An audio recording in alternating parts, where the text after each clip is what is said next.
Hey everyone, Technomentary here with the video for you guys. In today's video, I'm going to show you how to check the serial number of any Apple device to make sure it's an Apple device and a genuine one. So let's get started. So in order to do that, first thing is you need to, of course, get the serial number, which you can get from the device, which I recommend.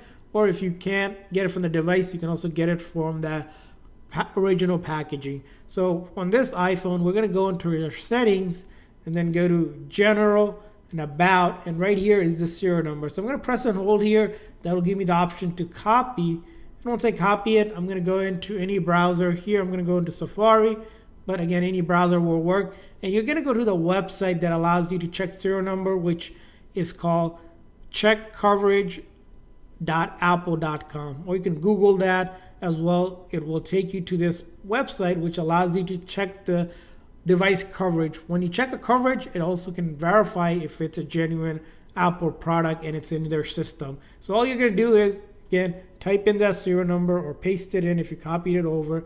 From there on, you're going to see a code here. Just put in that code. So I'm going to generate this code. So make sure you put that code in, whatever you see. So I'm just going to enter that. And after that, you're going to submit.